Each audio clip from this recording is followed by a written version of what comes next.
Nós já estamos aqui com o nosso último palestrante da manhã, doutor Nairon Toledo. Tudo bom, doutor? Tudo ótimo, tudo ótimo. Bom dia para todos vocês, bom dia para o professor Fabiano, colega lá dos cursos jurídicos. É sempre muito bom estar com todos vocês aqui e aprendendo, né? Aprendendo aqui com o professor Fabiano.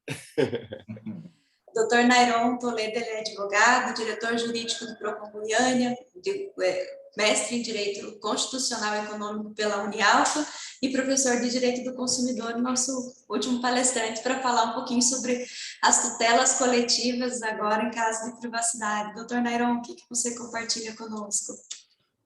Primeiro quero agradecer o convite, tanto para Luciano, Rafael, né, amigos de longa data, desde a minha primeira época de Procon, a gente já se conhecia. Então, acho que é muito bom a gente rever em momentos diferentes, em situações diferentes e com estudos e temas diferentes. Eu acho que isso é muito bom e a gente vê um crescimento de todo mundo nessa questão, principalmente nesses novos direitos que foram tratados. Estou vendo aqui que tem até gente, já foi até meu aluno, fico muito feliz que a gente, como se diz, a gente vai plantando sementinhas por aí, nesse sentido aí. Bom, quero agradecer aqui aos demais. Eu quero mais bater um bate-papo aqui com vocês sobre essa questão que foi me provocado falar sobre a tutela coletiva da privacidade do consumidor. Eu pensei, como que eu vou falar? O que eu posso falar aqui para eles que possa agregar de alguma forma esse tema que, de certo modo, ainda eu vejo que está assim engatinhando quando a gente vê no parâmetro brasileiro. Por quê? Vamos lá, vamos fazer um retrospecto, puxando alguns pontos, até mesmo lá do nosso direito processual civil e tal. A gente começou com essa questão de direitos difusos a partir de quando? A partir das primeiras falas lá do Mauro Capelletti, quando ele fala do acesso à justiça, né? As ondas de acesso à justiça, como que a gente pode facilitar e trazer as pessoas para ter acesso à justiça, isso lá em 1979, por aí.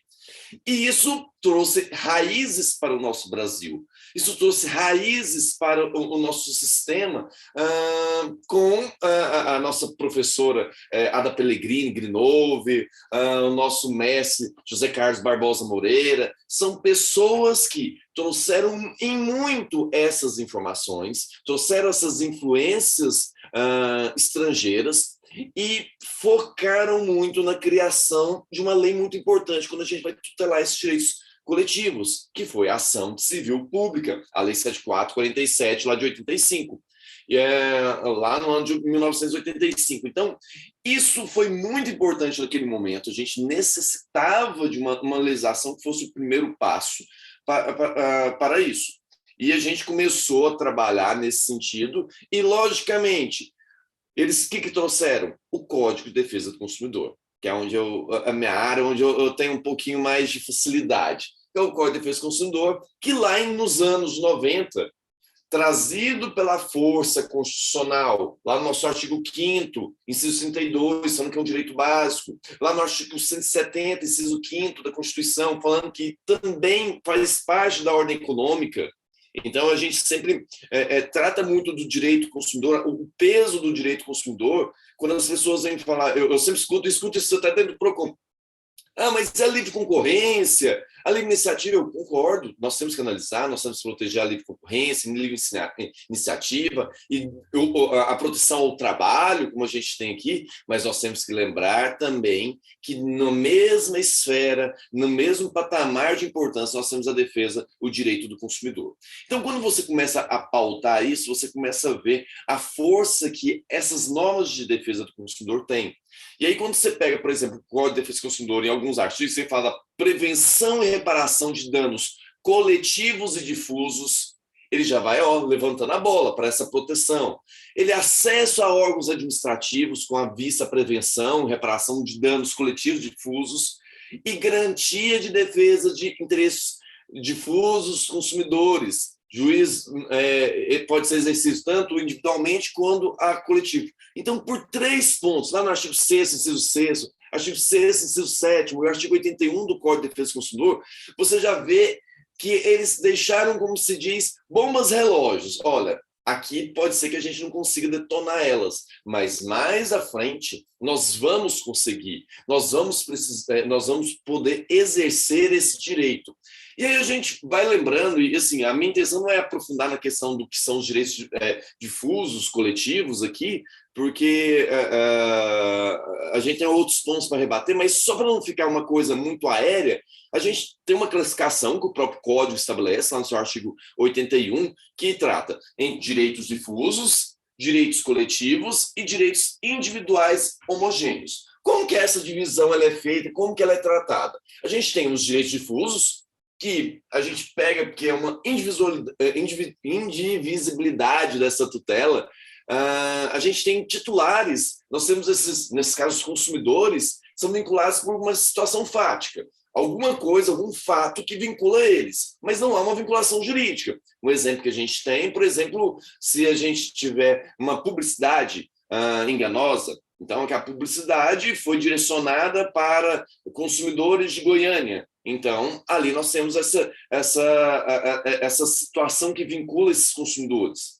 Temos também direitos coletivos, no estrito senso, que nós temos também essa indivisibilidade da tutela, mas os titulares são vinculados com uma relação jurídica, que não tem nada a ver com o fato gerador. Como, por exemplo, uma ofensa que a gente tem a uma categoria profissional, aos advogados, aos magistrados, o servidor público, enfim, já existia um vínculo entre eles anteriormente.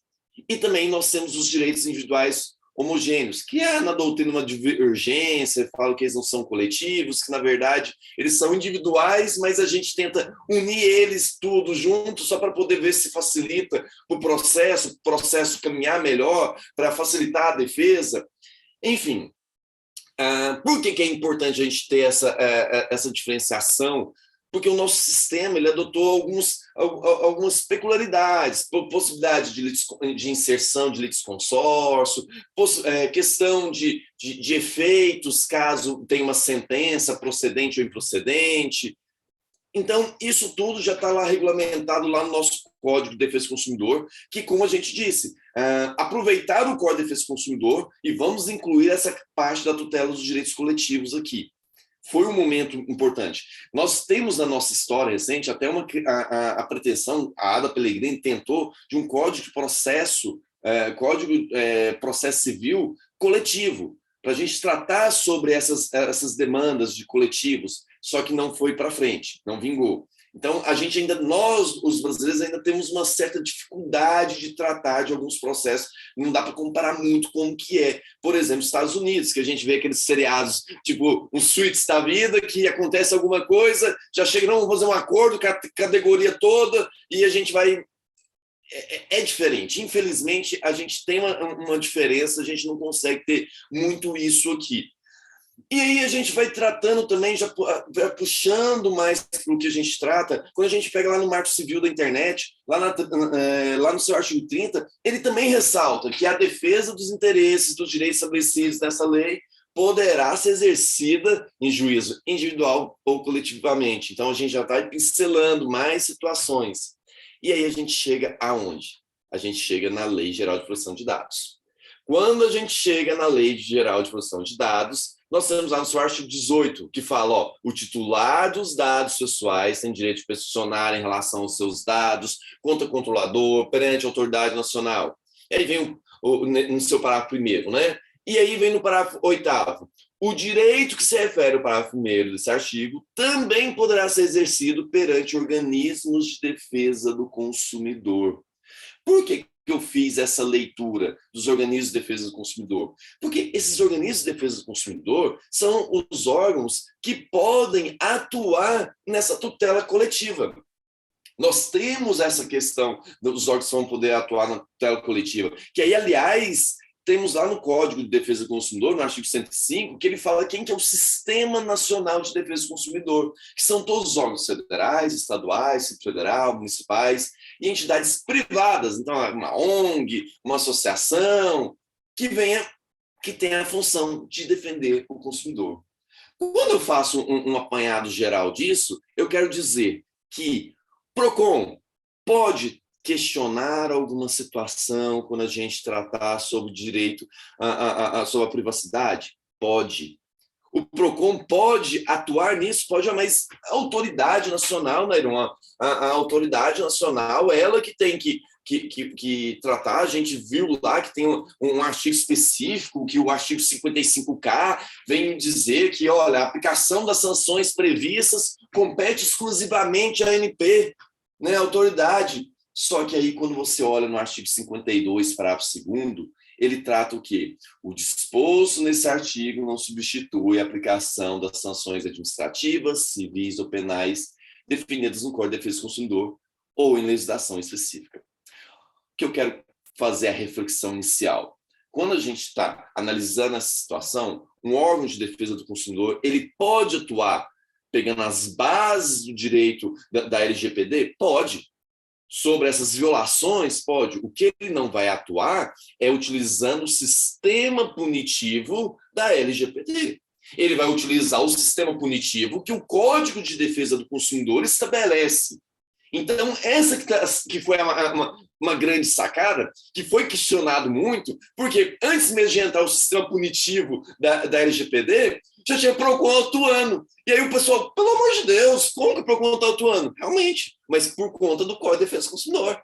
A nossa legislação, e aí eu sou muito barrista nesse sentido, por ser do PROCON, e também defensor do direito do consumidor. Eu falo assim, olha, direito digital, esses novos direitos, a raiz vem, você pega, logicamente, do direito constitucional, que foi enraizado para o direito consumidor. Então, tudo isso tem raiz do direito consumidor. Nós estamos todos dentro desse microsistema que foi criado pelo Código de Defesa do Consumidor. Então, elas não se excluem. Na verdade, é muito mais fácil, quando a gente está advogando para as empresas, muito mais fácil excluir elas. Mas, na verdade, elas se completam.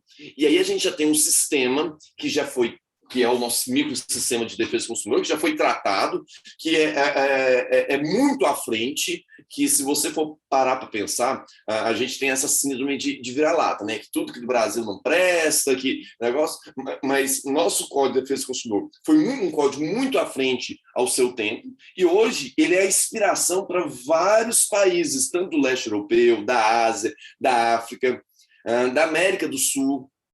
Então, o nosso código ele gera essa inspiração. Então, por quê? Ele tem muita...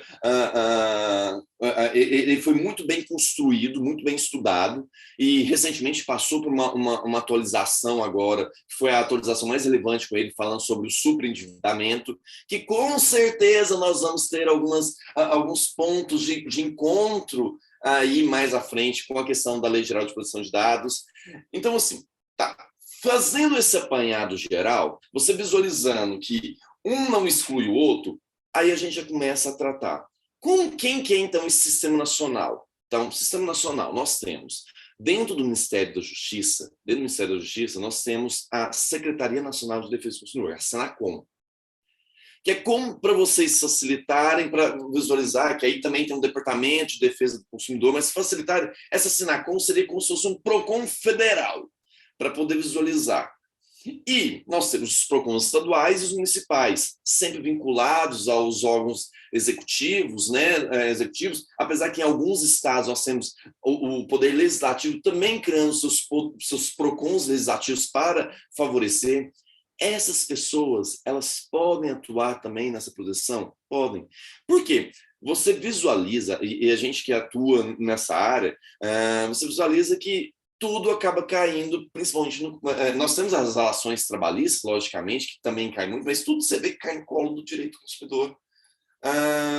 Quem que nunca se viu com aquelas ligações da Oi, vendendo o Oi Turbo por R$99? Aí você fala assim, não quero, tira o meu nome da lista. E aí, cadê? Tira. E aí você fala, de onde que você tirou meu dado? Tem uma situação que aconteceu recentemente que a gente que me foi relatada essa semana.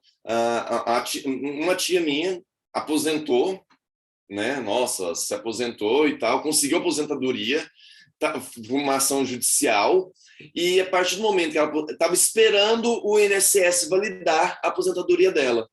E ela estava, Nairon, dá uma olhadinha aí, se já validou e tal. Não, ainda não estou tendo acesso e tal. Um belo dia ela me liga, Nairon, saiu, você já olhou? Eu falei, não estou vendo nada. Ela, não, na verdade, me ligaram aqui, um banco me ligou que oferecendo empréstimo consignado, já que foi autorizado. Agora me diz, como que nem o consumidor sabe e o abençoado do banco sabe? Na verdade, não é nem um abençoado do banco, é um terceirizado que vem para capitalizar essas situações. Então a gente começa a visualizar que algo está errado. A gente está tendo uma infringência do Código de Defesa do Consumidor em algumas situações. Quando a gente pega, por exemplo, o DPDC, né, que está dentro da Sinacom, nós tivemos um caso clássico que aconteceu em 2020, que foi a multa que o DPDC deu no Facebook de 6,6 milhões de reais por conta do compartilhamento de dados dos brasileiros, naquele caso da Cambridge Analytica, que é aquele caso das eleições norte-americanas, não só norte-americanas, mas que foi o boom das eleições norte-americanas, que havia uma venda dos dados dos brasileiros para ter uma filtragem, uma análise, para direcionar. Então, basicamente, era essa pessoa aqui, ela tem um cunho muito religioso, então vamos mandar publicidade direcionada para esse cunho religioso. E a gente vai tendo outros desafios aí. Que foram colocados. Nessa tutela coletiva, também eu gosto de citar alguns casos que eu vejo que foi muito importante essa atuação coletiva, principalmente de quem focando na privacidade, focando na defesa do consumidor, a atuação que a gente tem no Ministério Público Federal, do Distrito Federal, aqui, ó, Ministério Público do Distrito Federal e Territórios. Eles criaram uma portaria normativa, a PGJ, eu anotei aqui, 539 de 2018, que criou uma comissão de dados pessoais. Ou seja, nós temos um setor, como aqui no nosso TJ, no nosso MP tem um CIO, né, aquele centro especializado, um centro só para esses dados. E eles começam a atuar realmente nesse ponto. Eles atuaram, fizeram um procedimento preparatório contra uma invasão que teve no aplicativo Uber, eles apuraram responsabilidades sobre vazamento de dados da Fiesp, de um resort também, e eles firmaram um termo de ajustamento de conduta com a questão do vazamento que nós tivemos, aquele grande vazamento que nós tivemos com o Netshoes, né, o site Netshoes, que eles tiveram que pagar cerca de R$500 mil a título de indenização pelos danos morais coletivos. Então, assim, nós já temos algumas atuações interessantes.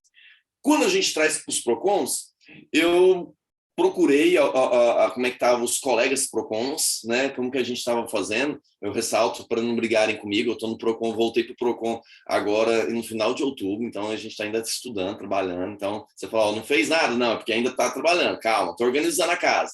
Mas eu fiz uma pesquisa aqui, me achei bastante interessante que o PROCON Mato Grosso e o PROCON São Paulo são muito, muito atentos com as práticas que estão sendo feitas pela Drogazil. Você vai lá na Drogazil, essa semana mesmo eu estive lá, você vai na Drogazil, você quer desconto? Quero. Então tá bom, coloca o dedinho aqui, digital. Para que aqueles bonitos precisam da minha digital? O que eles estão fazendo com a minha digital? Aí, se você for olhar possivelmente na tela deles lá, vai estar lá o servidor. O consumidor aceitou as condições e termos de uso. Que termos de uso? Não foi falado nada. A única coisa que foi me falada é: você quer desconto? Quero desconto. Clica lá e já está valendo. Será que isso está cumprindo com que a lei geral, ou até mesmo, não vamos nem levar para a lei geral, pelo Código de Defesa do Consumidor, princípio do dever de informação? Como que eles vão fazer? O que eles vão tratar com esses dados? Então, para vocês terem noção, no Mato Grosso, a Drogazil, por conta disso, foi multada em R$572 mil, e existe procedimento já sendo feito pelo PROCON São Paulo também nesse sentido. Houve uma resposta do PROCON da Drogazil, do PROCON São Paulo, e eles alegaram não, que isso aqui é só mesmo para ter o consentimento, para questão interna, e aí até mesmo foi observado que eles não diferenciam o que é a venda, o que você está fazendo para a venda, o que é questão de consentimento mesmo, de você estar entregando os seus dados. E aí entra uma questão que eu sempre falo, uma questão cultural. O brasileiro ainda, ele não tem a noção da importância que são os dados deles. Para nós que estamos estudando aqui, é até engraçado a gente falar, já até é clichê falar assim, ó, que o novo petróleo são os dados. Mas quando você pega um consultor mediano, que não atua com isso, uma pessoa mais humilde, não está nem aí. Se eu virar para você e falar assim, me preenche um formulário aqui, preenche um formulário aqui que eu te dou 10% de cupom no iFood. Você preenche, sendo que esses 10% vai ser R$ 1,50. Você preenche. E você... não, tô nem aí, foda-se, o que vai acontecer com os meus dados, não me preocupo. E gradativamente nós estamos vendo que a gente está tendo uma mudança, mas ainda há uma questão de educação. Eu acho que a Lei Geral de Proteção de Dados ela teve um prejuízo de time dela ter entrado em vigor. Estava tudo bonitinho para ter um time perfeito. Aí veio a pandemia e tirou o time dela. Quando veio a pandemia e tirou o time dela, prejudicou essa situação, porque as pessoas são preocupadas com outros pontos. Apesar que a gente teve decisões relevantes sobre a proteção da privacidade, como, por exemplo, o governo estava querendo pegar até acesso dos consumidores pelo celular, para ter noção se as pessoas estavam transitando, estavam transitando, ou se não estavam transitando na época de aglomeração mais intensa. E aí chegou lá no STF, foi considerada a privacidade, né, como sendo um direito básico também. Então, para você, um direito fundamental. Então, para você ver que a gente está construindo ainda essas bases. E eu acho que precisa mais desse caráter educativo. Porque eu falo, gente, às vezes a gente pensa que, às vezes a gente fica numa bolha, que a gente acha, não, as pessoas estão sabendo seus direitos e tal. Não, eu tenho, às vezes até se critica muito. Fala assim, a Procon fica mexendo com bobeirinha, celular estragar o liquidificador. Eu até entendo que a gente tem que parar com isso, a gente tem que evoluir. E aí eu penso que a evolução é sempre tendo uma questão mais punitiva, mais forte com essas empresas, para a gente não ter que perder tempo com isso e preocupar com coisas mais relevantes. Se hoje eu tenho problema que eu tenho que abrir procedimento porque um celular está estragando, por que eu tenho que abrir um procedimento com o celular está estragando? Isso aí já deveria a empresa já resolver isso tudo sem precisar de atuação de um órgão ou do poder judiciário, como a gente muitas vezes já vê, para a gente se livrar. Mas eu tenho gente, eu atendo no Procon, gente que tem formação talvez em outras áreas, formação superior em outras áreas, que não entende, por exemplo, como que funciona o pagamento mínimo do cartão de crédito. Faz o pagamento mínimo do cartão de crédito, achando que não, o banco me autorizou e não entende a questão dos juros sobre juros. Então, eu vejo que a gente tem que um pouco sair dessa bolha, entender que há uma dificuldade e começar, sim, com a conscientização da importância da questão desses dados. A gente não tem essa informação, essa questão dessa importância. Nós vemos aí os sites aí, maioria de nós entra num site, você está com pressa para entrar no site, pula aquela janelinha, você aceita os cookies, você aceita os nossos termos de uso, você mete o dedo lá e vai, porque eu estou com pressa. Que também é um modelo que eu entendo, eu entendo que é prejudicial também da forma, que é ou você atende ou você não atende, ou você vai ter que ler uma lista enorme que pode prejudicar, que às vezes a pessoa não tem tempo, as pessoas eles já fazem com essa dificuldade. Então, existem algumas repercussões ainda que devem ser feitas. Levando em consideração isso, eu vou dar um passo à frente também nessa situação. Então, eu falei que nós temos os direitos coletivos, então cada dia mais a gente pode atuar visualizando que há uma infringência à privacidade. Nós podemos atuar independentemente da ANP, os órgãos de defesa do consumidor, ou até mesmo o Ministério Público, Defensoria Pública, todo mundo que faz parte desse sistema ele pode atuar, e pode atuar, se não, como se diz, utilizando as bases, as previsões da lei geral, mas o sistema punitivo do Código de Defesa do Consumidor, quando a gente estiver falando de questão de aplicação de penas, ou até mesmo a situação de uma reparação de responsabilidade civil. E eu penso que a gente pode estar também, é um momento importante para a gente evoluir para uma teoria que está sendo muito bem interessante, muito sendo utilizada por alguns, principalmente PROCONs e Ministério Público. Muitas das vezes havia uma sanha de se entrar com processo. Vamos entrar com processo, porque você entra com processo aqui hoje, aparece no Jornal Nacional, consegue uma liminar, beleza. Se não conseguiu liminar, a culpa não é nossa, a culpa é do Poder Judiciário. Existe dentro desses órgãos essa sanha. E aí a gente começa a ver que, às vezes, a fase preparatória, instrutória inicial era defasada. E se você ficar num processo que vai durar 2, 3, 4, 10 anos, correndo o perigo de cair para um juiz que talvez não tenha sequer estudado sobre Lei Geral de Proteção de Dados, caindo para um juiz que na sua fez um concurso que não caiu sobre isso, talvez não teve uma formação, está aprendendo talvez junto com até a empresa que está aplicando, que aí entra com aquela síndrome do carcereiro. Ele se vê, nossa, nem eu sabia como é que essa empresa vai fazer. Não vou pesar tanta mão não, porque, nossa, eu compadeço dessa dor dele.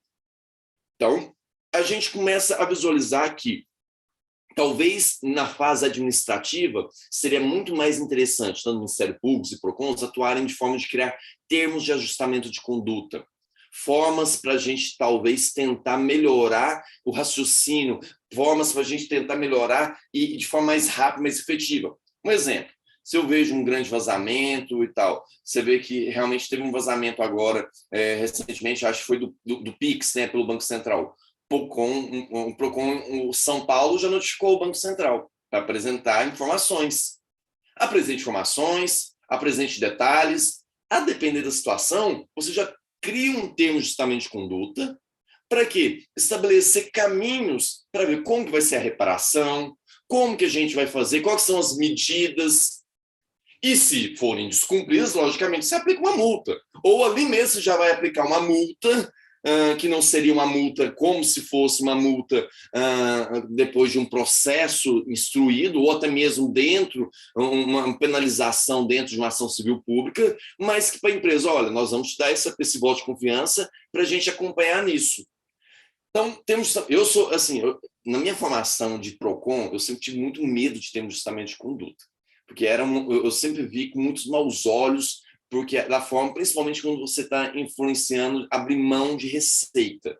Eu sempre vi muita situação em que empresas levavam multas, depois chega lá, não, eu estou querendo te dar 4 pneus lá para suas caminhonetes do PROCON, 3 computadores aqui e um monte de pendrive e eu te dou a impressão de 1.000 códigos de defesa do consumidor e está tudo bem. 3 milhões de multa a gente abre mão.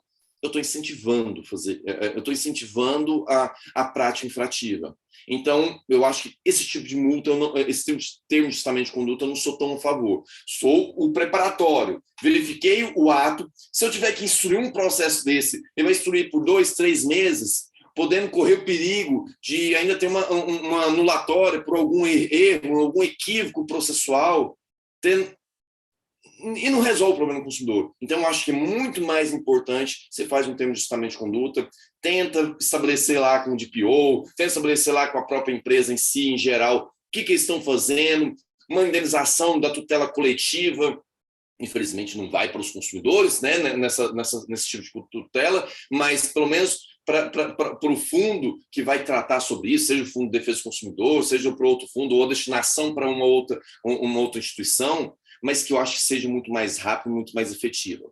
E, eventualmente, aqueles órgãos, seja o Ministério Público, PROCONs, associações, tipo o IDEC, que é muito atuante com isso, o Brasilcom, que são muito atuantes nesse sentido, se for judicializar, não só a questão da reparação por danos, mas sim utilizar o que a gente chama de processo estruturante.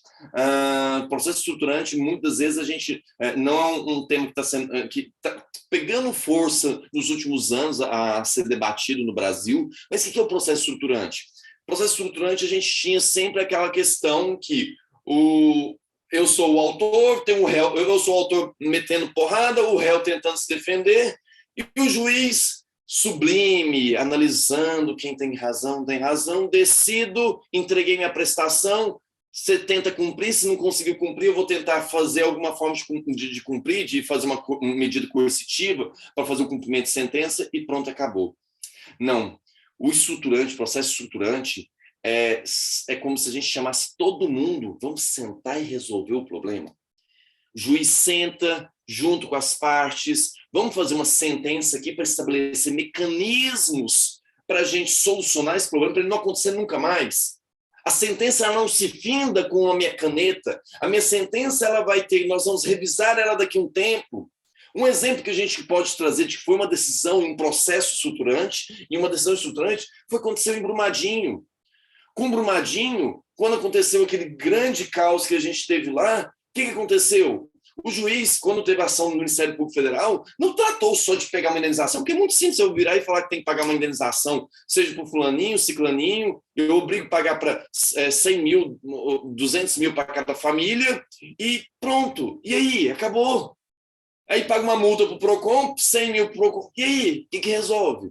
Não, a decisão estruturante falou que tinha que eles tinham que equipar, não ter um cuidado, contratar empresas para poder vistoriar as barragens, tinha que contratar empresas para poder equipar, tinham que comprar GPS, comprar caminhonete para doar para os órgãos de fiscalização. Olha só como que você está trabalhando tudo isso. Será que isso não pode ser também tratado numa situação de direitos da nossa privacidade? Nós estamos cada vez mais digitais. Daqui a pouco eu já vejo daqui os nossos problemas com NFT e também com metaverso. Já começou os problemas, né? Não sei se vocês viram, teve esses dias lá uma menina que estava no metaverso, foi assediada virtualmente por um outro colega. Então, estava lá e o avatar dela passou a mão nos seios do avatar dela. Então, assim, já começou a ter esses problemas. E aí você achar que isso tudo, a gente já tem visto, somente condenação e reparação, ainda mais no Brasil, que infelizmente a gente não tem um caráter das penalidades a responsabilização tem um cunho educativo. O STJ não vê com bons olhos a questão do cunho educativo quando a gente vai penalizar um dano moral, por exemplo.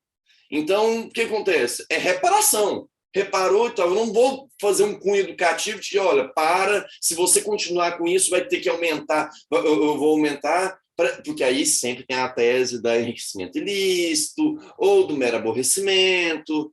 Então, se a gente não consegue sair por esse lado das indenizações, eu acho que a gente pode sair por esse outro. E aí você fala assim, de onde vem esse processo estruturante? Como que a gente pode fazer isso? Aí é a questão de tem doutrina já tratando, colocar nas suas petições, sugerir. Eu acho que aqui a gente tem muitos advogados e que eventualmente pode ter uma atuação de PROCONs ou até mesmo de consumidores e tal. Eu acho que você sugerir, vamos pegar isso aqui, vamos transformar isso num processo estruturante, porque aí o que acontece? Você consegue lapidar isso melhor. Você consegue, não fica só aquela questão de um entra com a ação, o outro entrega o dinheiro e tudo continua da mesma forma, esperando o próximo boom que pode acontecer. Então, assim, eu visualizo isso quando a gente fala dessa tutela atual dos direitos do consumidor, com os olhos na LGPD, a questão da tutela coletiva, porque hoje, você pega aí, acho que no último, os dados da Justiça do CNJ, é que a gente teve um pouquinho de redução do acervo, do acervo de processo. Mas a tendência é manter um acervo, processo entrando, processo saindo, você finaliza 10 milhões de processos, entram 10 milhões. E a tendência é só aumentar, porque o que acontece? Se a gente tem problemas hoje com aumentando, você entra com processo, se você tem direitos que antes a gente não tinha, vamos pegar aí a Lei Geral de Proteção de Dados. Há 10 anos atrás, ninguém ia entrar com uma ação sobre isso. Hoje você vai entrar. E um caso que viole a proteção de dados, como a Lei Geral de Proteção de Dados aí, você não atinge só uma pessoa, é uma coletividade, o Brasil inteiro. vazamento de dados é milhões. E aí você pensa, vamos imaginar que você pega 200 milhões de dados que foram perdidos. Nesses 200 milhões, vamos dizer que 10% entram. Não vamos mudar, 1% entram, são 2 milhões.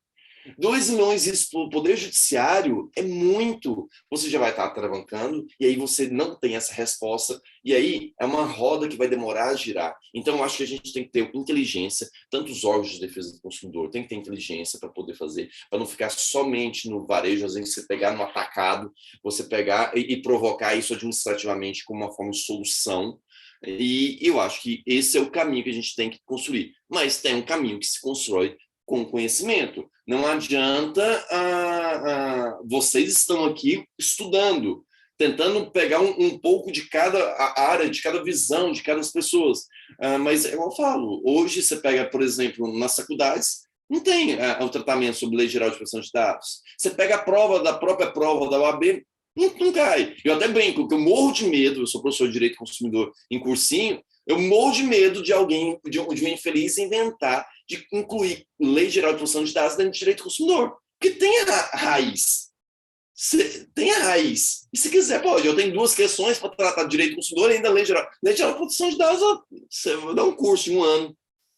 Então, assim, é complicado. Então, acho que é uma questão cultural. A gente tem que modificar essa questão cultural, mostrar a importância dos nossos dados e para demonstrar que isso não vai mais ficar somente no varejo, né? Um ou outro. É um advogado enjoado que está agora querendo exercer, falando, é violação de dados. Porque hoje, a gente que atua com isso, a gente sabe. Você vê, dependendo da pessoa que você fala assim, não, meus dados foram vazados, o cara fala assim, cara, você coloca seus dados lá no Facebook. Você coloca lá o seu se alguém falar para você que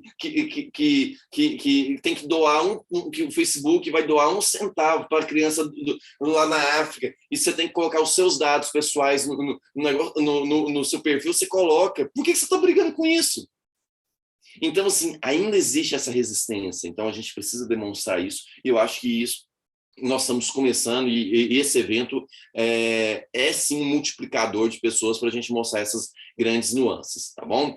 Acho que o que eu tinha que falar era isso, estou aberto para a gente debater, trocar ideias, e se eu puder agregar algo, estou à disposição. Forte abraço, pessoal. Obrigado, doutor Nairon, eu fico muito feliz de ouvi-lo aqui, sempre muito didático, um professor excepcional. Você falava aí no começo que via aqui no chat, tem aluno meu, isso não é difícil não, eu quero ver se a gente fizer um evento, vai ter aluno seu aqui. Eu quero só fazer um comentário sobre o que você falou aí, que é fundamental essa questão do pessoal achar, mas eu coloco meu dado ali no Facebook, ou lá atrás teve um vazamento da Serasa, 233 milhões de brasileiros, etc., mas é que as pessoas não entendem que não é o dado em si, né? Não é o número de CPF, é também de onde ele vem. Então, assim, uma coisa é um vazamento de dados do Serasa, outra coisa é eu saber que o CPF veio do PROCON, né, municipal, ou veio do escritório Rafael Marcel, ou veio da Drogasil, ou veio da OAB, né? Então, assim, essa informação vai gerar a possibilidade de que também seja cometido um golpe mais assertivo, da mesma forma que a publicidade quer vender o produto, o criminoso quer te convencer a clicar onde você não deve, né? Em relação aos táxis, eu gosto também dessa ideia de que a gente tem uma ajuda também para que não só uma condenação, mas que haja essa instrução também de outros atos para que evite que novos incidentes aconteçam, né? A gente usa muito quando há um plano de resposta a incidente, né? Que eu digo assim, os profissionais de privacidade têm esse no manual de gerenciamento de programa de governança, de sempre que houver um incidente, você tem que oferecer também, já pensar num plano de compensação para o titular dos dados. Isso é uma prática em programas de governança. Então, tem sido pensar, por exemplo, uma verificação de crédito, né? Se o seu crédito está sendo um monitoramento do seu nome, né? Perante instituições de crédito. E também aí eu fico pensando que o PROCON poderia fazer tanto isso, como também exigir a educação dos titulares. Olha, tome cuidado se você clicar no link devido nesse momento, etc. E tal. E em relação à multa, o caráter pedagógico, realmente são problemas. Quer dizer, multa não, a indenização, que não se considera muito caráter pedagógico, eu fico imaginando assim, não tem essa cultura, não se aplica isso no que a gente considera que são aqueles danos mais assim que estamos acostumados, né? Imagine fazer a justiça entender que que a empresa ganhou muito dinheiro com uma ação ilícita com dados pessoais. Ou seja, precisa entender que 1 milhão, 2 milhões, 3 milhões, às vezes, não vai ser ali nada perto do que ele pode fazer com aquela informação. Usada de forma, vamos supor, por exemplo, usada para um marketing indevido, compra de base de dados, etc. E aí é onde que a gente corre o risco das empresas também começar a falar, olha, peraí, então vale a pena eu usar indevidamente. Isso a gente não pode correr esse risco. O STJ demorou muito, por exemplo, para manter multas por descumprimento de obrigação de fazer do Facebook. Era histórico. A gente entrava aqui, descumpria o fornecimento de dados, chegava no STJ, a multa estava astronômica, e reduzia. O Facebook falou, eu prefiro ter o dado aqui, Google, eu prefiro ter o dado. Enfim, aí chegou nesse ponto. Imagina, agora pelo menos tem se mantido. Mas muito obrigado, vou deixar aí as perguntas, eu queria fazer esse comentário. Doutor Nairon, temos uma pergunta no chat para o doutor. No início da semana, contamos com conhecimentos de um membro do Conselho da NPD, que informou a possibilidade de parceria entre a NPD e PROCON. Como o senhor entende que poderia se dar essa parceria? E, se por acaso, poderia coexistir um procedimento junto à NPD e outro junto ao PROCON? Questiono sobre a possibilidade de bis in idem. Cristina Yoshida, né? Prazer. Bom, vamos lá. Eu vi essa notícia, confesso que não me recordo se era em relação a algum PROCON estadual ou a Senacom, ou o Ministério da Justiça, em algo específico. Acho que isso é importante para a gente compreender como que está sendo feito. Eu acredito que tinha que ser com o Ministério da Justiça, com a Senacom, porque você vai trabalhar lá em cima com os órgãos que estão direcionando isso no país. O que eu penso? Nós temos como que poderia se dar isso? Eu acho que a gente tem uma estrutura muito capilarizada de defesa do consumidor, já instituída por pelo menos quase 35 anos, que são os PROCONs. Hoje, dependendo do lugar, a cidadezinha pode ser pequena, mas nós temos lá um PROCON.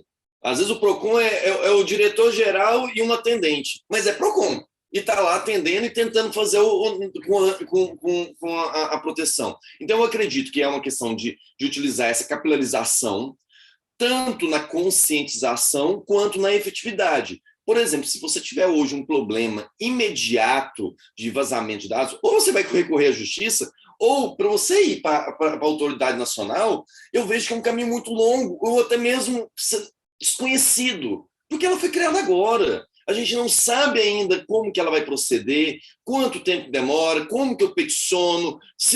Então, há essa dificuldade. Eu acho que isso poderia facilitar. Eu acho que seria inteligente uma atuação em conjunto com isso. E aí, como você pergunta assim, se por acaso poderia existir o procedimento comum junto à ANP e outro PROCON? Eu vejo que sim, porque os fundamentos, apesar da fundamentação da ANP tratar a Lei Geral de Proteção de Dados no seu cru, o Código de Defesa do Consumidor, ele está tratando na questão da defesa do consumidor. Então, eu, a priori, acho que é uma coisa que a gente pode trabalhar, dependendo de como vai ser essa construção mais à frente, mas, a priori, eu não vejo problemas, eu não considero que seja o bis in idem. Foi o mesmo fato gerador, porém, o que a gente está vendo são situações, fundamentações, você vai pincelar, por exemplo, eu como PROCON, eu vou pincelar, logicamente, na questão na questão efetiva, na questão efetiva da Lei Geral de Proteção de Dados, mas se eu quiser, eu nem preciso citar a Lei Geral de Proteção de Dados.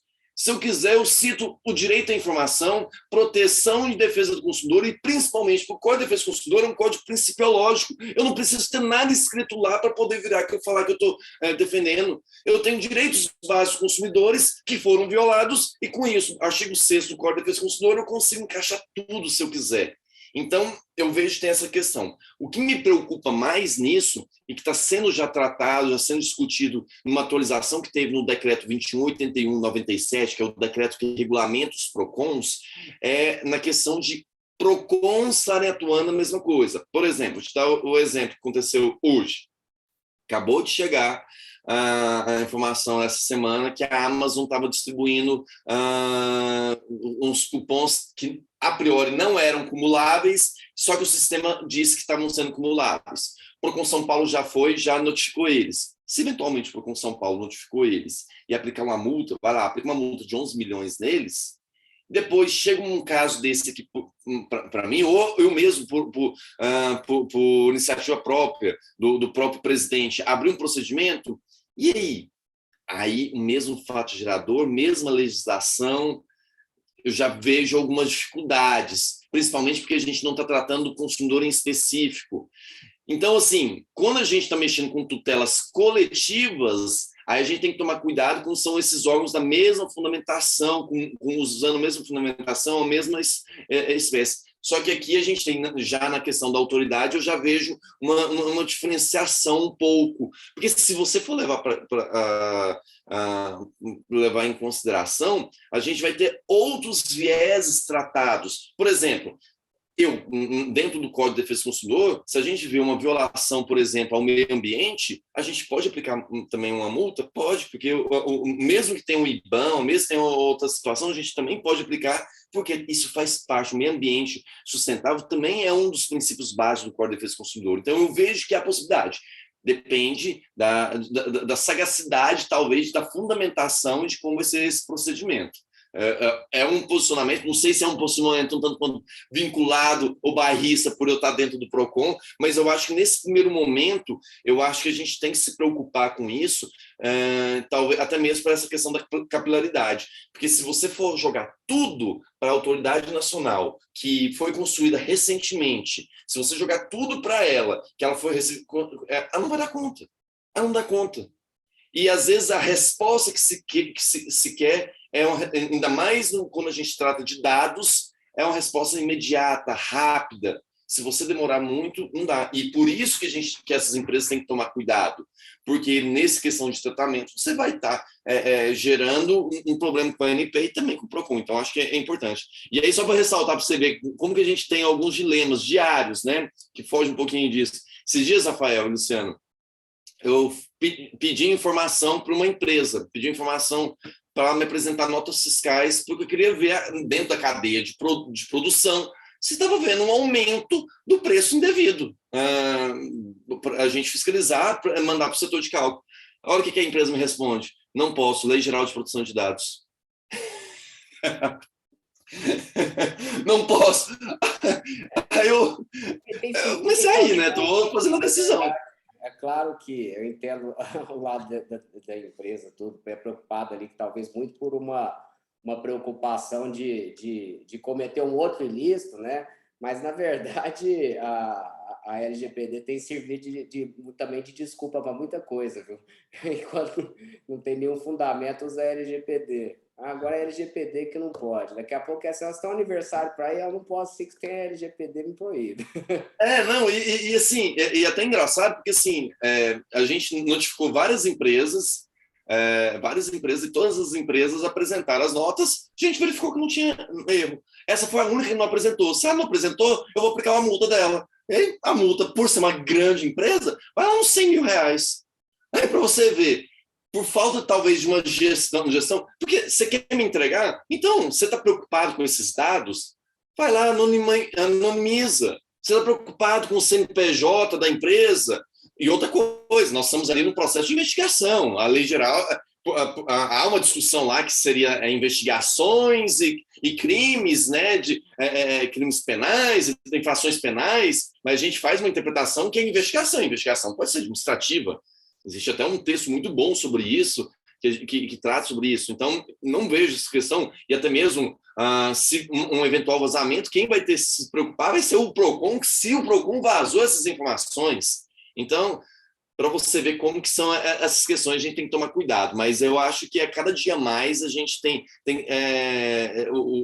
que tomar cuidado com isso, não utilizar tanto a LGPD como sendo o mecanismo para você se resguardar. Por isso que eu falo que, às vezes, eu tenho medo de você falar assim, vai ter um business need nisso daqui, porque senão, cara, não, ó, PROCON, você não pode atuar.